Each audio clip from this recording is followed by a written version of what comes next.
This is the Dodgers Postcast, your instant game reaction for the Los Angeles Dodgers, part of the Locked On Podcast Network, your team every day.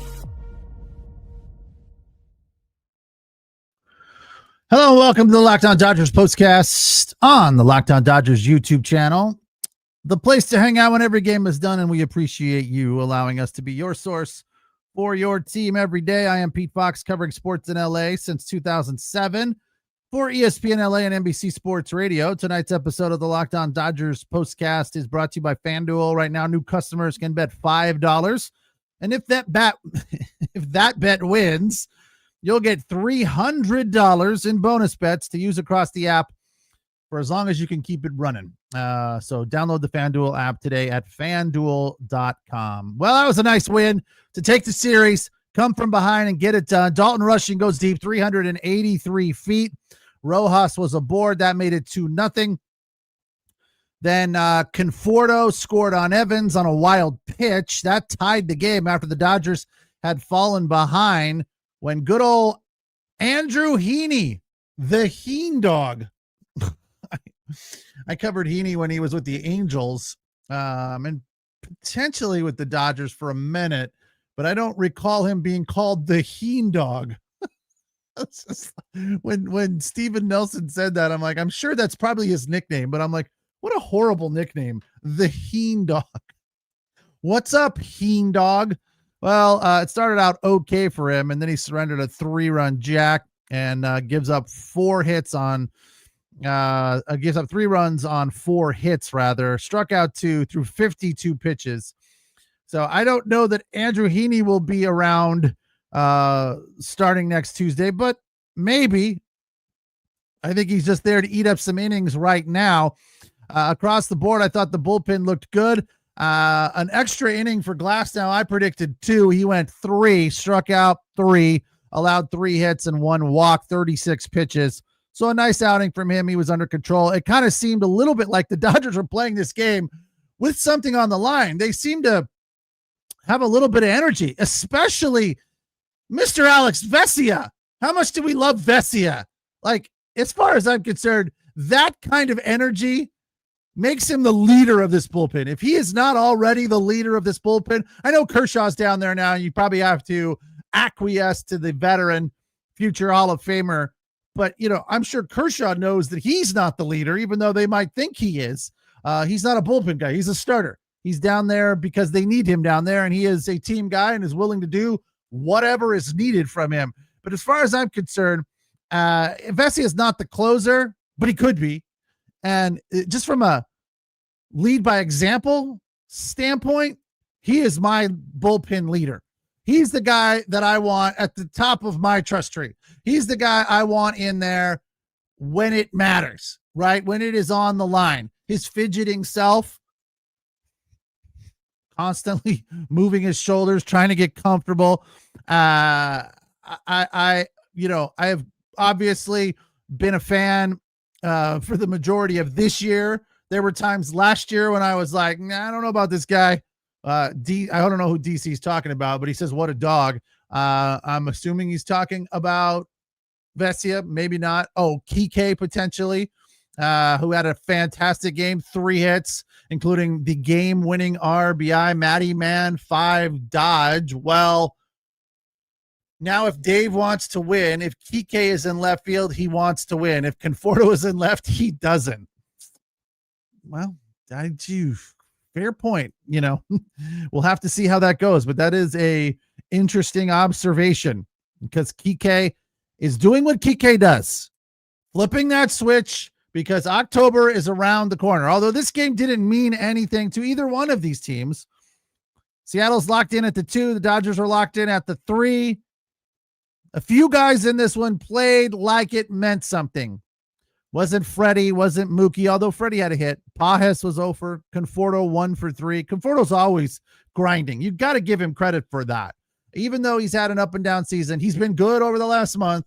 Batting average over 300, but he got his average to over 200, which was quite an achievement based on where it had been for the majority of this year. It's now down below. No, he's back to 200 with the hit. How about that? the OPS of 667. So he's still getting the job done. He's getting on base, scoring runs. He scored 2 of the Dodgers' 5 tonight. So lay off Conforto. He's doing his job. And he dug himself out of a horrific hole, which went on for months. And the fact that he's back to respectable, the guy deserves some credit. Call was over. Rojas 1 for 4 with a run scored. Kike, the man of the night. This is the Locked On Player of the Game. Mr. October, even though it's still September, Kike Hernandez, he just finds a way. It is remarkable. If he could bottle that and sell it, it would be something that would pay him for the rest of his life. He's not a poor man. He's got plenty of money. My daughter asked me today, she's 14. She goes, do these guys get paid in the off season? I'm like, I don't know. It's not like they're teachers and need the salary to be coming in, 12 months a year. They don't need to get paid every 2 weeks. It's not like they got a truck payment or something. So I'm assuming they probably don't get paid year round, but maybe, either way, Kike's doing just fine.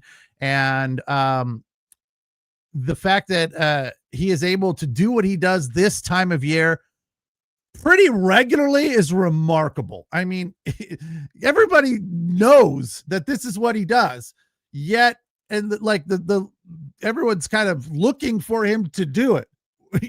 I'm wondering if his teammates are talking to him, in the dugout pregame. So is today the day you start playing hard? Is today the day you start hitting? Because he started yesterday. He's like, last season of the series, better get it dialed up. 3 for 4 today with a home run, 2 RBI, not a home run. Sorry. A double, 2 RBI to win the game for the Dodgers. Time to reveal where the game was won or lost. It's the turning point. Top of the 9th. Kike gets it done. Not hard to figure out here. Yeah, the wild pitch to score the tying run was crucial, helpful, needed, but Kike with a clutch at bat in the top of the 9th inning scored Conforto and Alex Call. Good stuff there. So he continues to bring the energy this time of year, and I have to really appreciate and mention that the way the Dodgers played this game was exciting to me. I feel it should be acknowledged that they played this game with seemingly more energy than they needed to. And to a certain extent, you could say the same thing about last night. The fact that Vesey was fired up like that after striking out the side, by the way, bringing high heat. I mean, yes, I want more of that. And as far as Edgardo Enriquez striking out the side, who seemed to be really dialed in tonight, that's good too. Just the energy level, the focus, the intensity on a completely meaningless game was rather surprising, yet encouraging. I'm like, yes, this is what they need right now to kind of get in that mindset for the postseason. Get ready for the Mets or the Reds. I do not think it's going to be the Diamondbacks. The Mets and the Reds at this point, I think, are tied because with the Mets winning tonight and the Reds, they are both in a deadlock for that final position, which means it'll come down to tomorrow. But we will verify that after the break. Dodgers with a 5-3 win. They win the first 2 games of this series in Seattle. It's win number 91 versus 69 losses. And with the win tomorrow, they can get back to 500 on the road. It's the Locked On Dodgers postcast.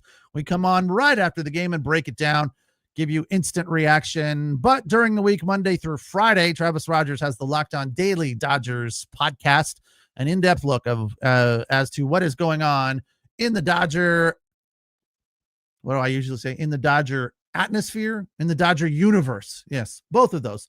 Dodgers hemisphere, Dodgers atmosphere, Dodgers universe. So check out Travis Monday through Friday with 30 to 35 minutes of in-depth Dodger information. Tonight's episode of the Locked On Dodgers postcast is brought to you by Rougiette. Rougiette is a pill. that is beyond the usual pill. Guys, you've probably heard of Viagra and Cialis. Maybe you've even tried it. But if you're looking for something beyond that usual pill, it is time to check out Rouette Go Long. It's exactly where Rouette Go Long comes in. It isn't just another ED pill. It is a total game changer for your confidence. The process is simple. Connect with a board-certified doctor, 100% online, and if you're prescribed, your treatment ships discreetly right to your door. And if prescribed, that's an interesting word right there. You could be denied. That's surprising. Okay. So if prescribed, your treatment ships discreetly right to your door. If prescribed, your treatment, okay, you just said that. Why did they write it twice? Anyway, the effects can last up to 36 hours. Wow. That is power right there. The confidence gives you day and night and even into the next day, the power to keep it rolling. Way to go. All right, get after it. Ready to level up your confidence in the bedroom? Head to Rouette.com, RUGIET.com, and use the code LOCKEDONMLB for 15% off your first order. RUGIET.com. Rouette, promo code LOCKEDONMLB. Make sure to use our code so they know we sent you.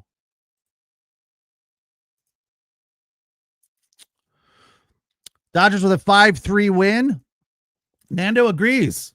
Is this first time in a while I think Nando and I have agreed on anything? These games are building bullpen confidence. They mean something. Absolutely. Right. Even though it's it means, even though it's like a preseason game kind of a thing, all these guys in the bullpen are trying to find a spot. And there's a couple of them that are definitely on shaky ground, thin ice, lower on the trust tree. Those two being Tanner Scott and Blake Treinen. Treinen had 3 strikeouts tonight in his frame, 15 pitches, gave up 1 hit. Okay. It's the best he's looked in a little bit. Dreyer came in. I don't know that Dreyer is in a tenuous position. He's been pretty reliable. He went 1 inning, struck out 1, 17 pitches. And as we mentioned, Vesia and Enriquez both struck out the side. So all of that is positivity. And the fact of the matter is that will hopefully continue on and roll into Tuesday. They're off for 1 day. They're off Monday into Tuesday when the wild card round gets going, which is absolutely fine if you asked me. I do not look at that as a problem, especially with the fact that they have won the first 2 games of this series and probably will wrap up a sweep tomorrow. But even if they don't, lots of positivity coming from behind a win. Kike being Mr. Clutch. Thank you, Craig. Mr. October for the Dodgers. And all of that is good positivity that they can, magnify. I'm sure these games mean more to them than they do to us, but watching them, you can't help but notice that they're playing these games a little bit harder than they probably should, right? With them meaning absolutely nothing for standings or seedings. There's no rivalry aspect on the line here. Dodgers and Mariners do not have any sort of history where they dislike each other. But the fact is that the Dodgers are bringing the intensity right now, and that's good because that is something that they can bottle. They can store it up for a couple of days, 1 day, because Monday is the only off day, right back to work on Tuesday. The Reds and Mets are in a deadlock right now, 83 and 78, both tied for that 3rd spot, that 3rd wild card. And the winner will come down to tomorrow. I believe the Reds hold the tiebreaker. So if both the Mets and the Reds win, the Dodgers will get the Reds at the Ravine starting on Tuesday. The Mets are in Miami to face the Marlins. That should be a guaranteed win. And the Reds are in Milwaukee to face the Brewers. So that will be interesting.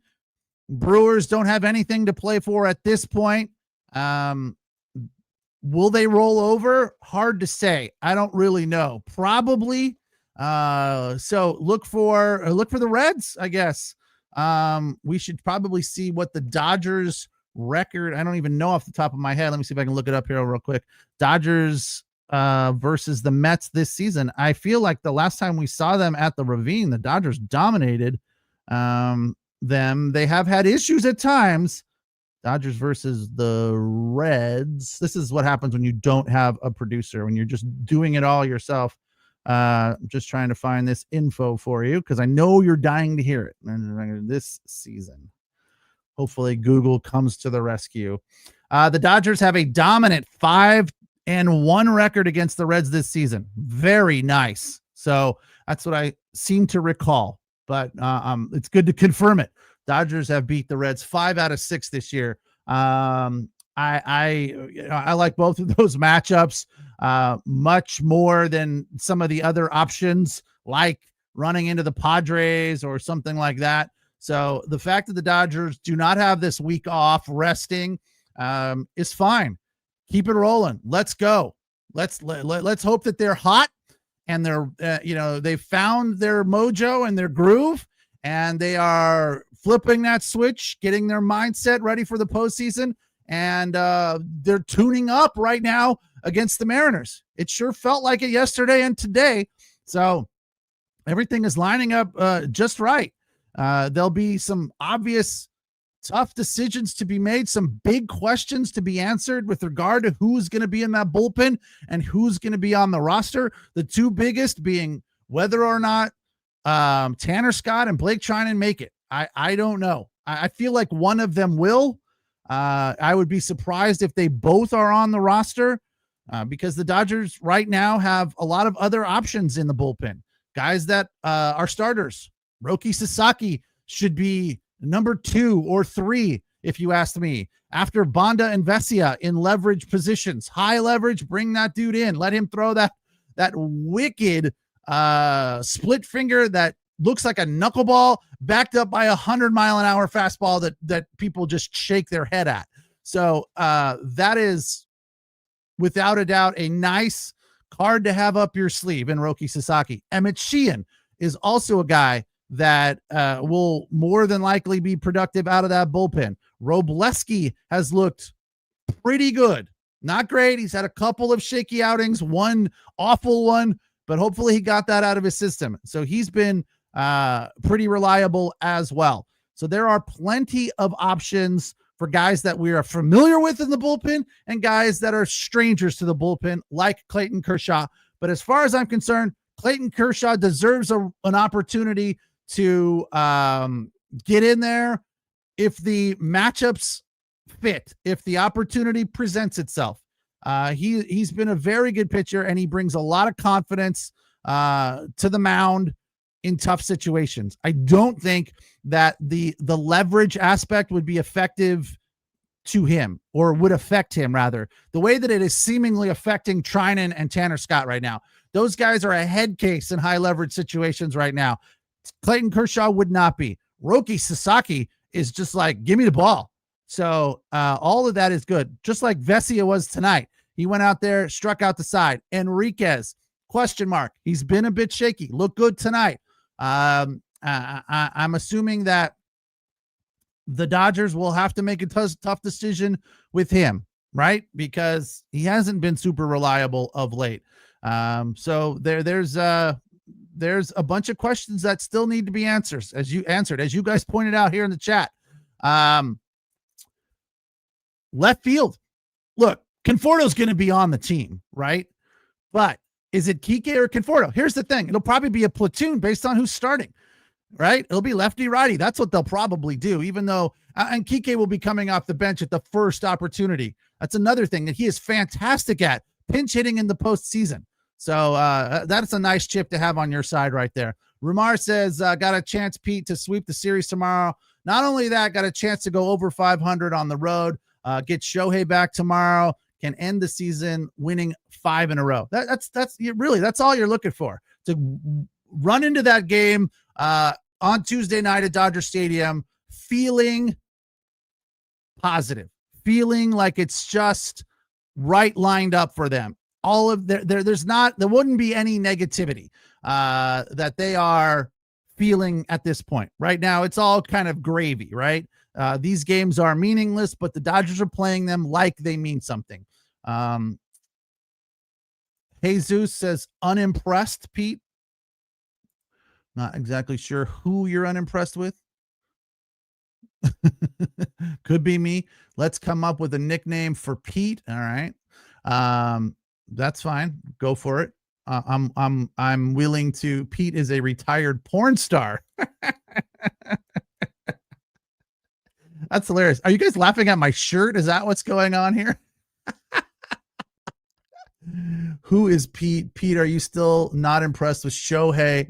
I am impressed with Shohei. I have said that over and over again. He didn't play tonight, so I don't have anything negative to say about him. Well, the one thing, my only issue with Shohei is swinging at bad pitches, right? That's it. Okay? That's all. I don't have any other issues with Shohei other than him not coming up to the plate with a good approach frequently. He comes up there and he's just swinging out of his ass. Again, it's fine. It's what he does. Like, don't mess with perfection or, don't mess with success because he's clearly proven to be successful. But there are times when he can be a little bit more successful. He's a victim of his own success in my eyes.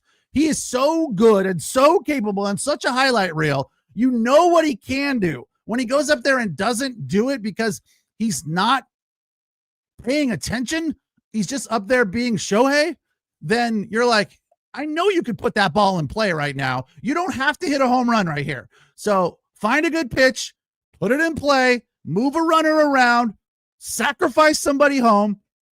That's just not his game. So it's fine. That's my only issue with Shohei. It's okay. He's not perfect. He's damn good. He's going to win the MVP again. But he's not perfect. And for those of you that think he is, that's cool. Worship the dude. He's a stud. There's no doubt.